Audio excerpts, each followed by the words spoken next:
From Eastridge Lanes in Amarillo, Texas. We're here for the title matches of today's JBT event. Should be a good one here. It's 4 hands and no fingers as two two-handed bowlers go at it here. JBT veteran Chris Brown looking for his 7th career JBT title, going up against someone you may have not seen before. He's really darn good, Trey Sledge. Bowled on beaten path today, so these high rev rate two-handers just carved a little hook spot there, and the length of the pattern gives you a little bit of a hold spot, and the results have been a lot of strikes here in the second half of the tournament. The cut was only -50, which is a 190 average, so the cut wasn't extraordinarily high, but they've been tearing it up here since. Chris bowled 243 in the previous match. Trey bowled 237. They eliminated Aaron Moore with 224, so that was typical of the pace that we've had since then. Chris elects to hook at it at the 4-7 and covers it up.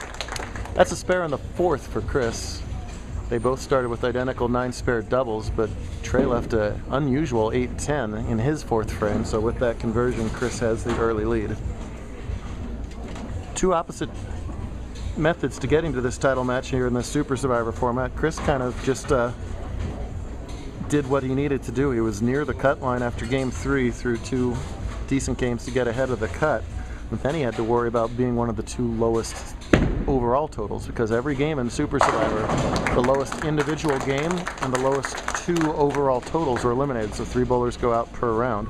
Chris was in danger of being that eliminated bowler pretty much the entire Super Survivor portion, at one point surviving by only 1 pin against Sarah Vargas +90 to +89. But you do what you do. You do what you got to do in any of our Survivor formats, and just enough to survive. Here's Sledge in the 5th. Wow, all that rotation almost splatters the whole left side of the rack.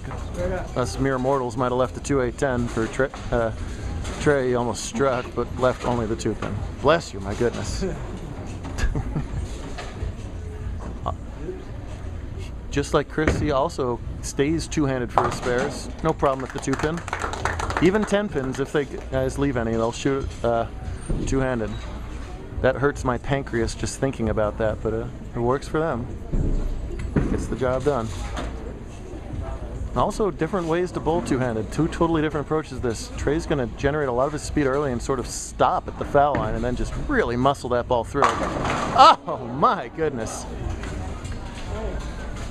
The last time he was on that lane, he left an 8-10, which is just really unusual for a two-handed bowler to ever leave. This time, he just destroys the rack and leaves a brutal 8-pin, getting the crowd to moan at that one. Ouch.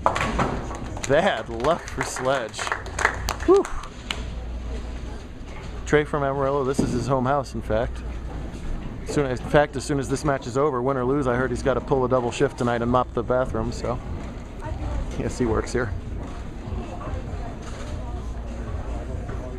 So contrast how Trey bowls with Chris. Even though they're both two-handed, you think they're all alike. Not so. Chris very fluid and almost just flicks that ball off his wrist at the bottom. And this time he comes up high and leaves a 3-6. Strike working though, so he doesn't lose any count. Chris more the Mike Miller version of no thumb, where it's a lot smoother. Trey more that Belmonte max power game. This ball barely hooks at all. He's going to go virtually straight at it, and he gets it.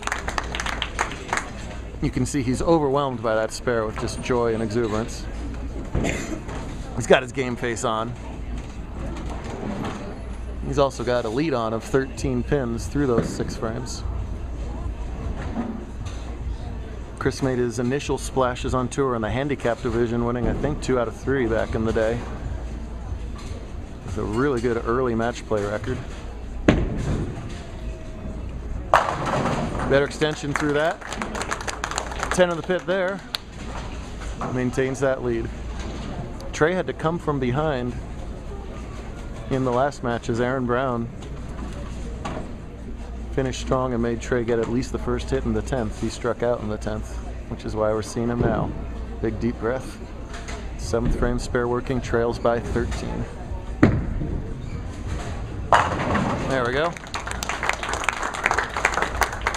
With all that power, that's the result you expect every single time you hit the 1-3, and it hasn't happened enough this game, only his 3rd strike in 7 frames. And now he switches over to the lane that has plagued him so far. Pretty good shots. I think you just gotta do what you've been doing and just pound that 1-3 pocket again. Huge shot. Tight. Oh! See how much oil is in the middle? That ball was hydroplaning the whole way there and hit a little weakly, but enough to get that 5/8 to tilt out. Should be a great finish here. Make sure to watch it in the next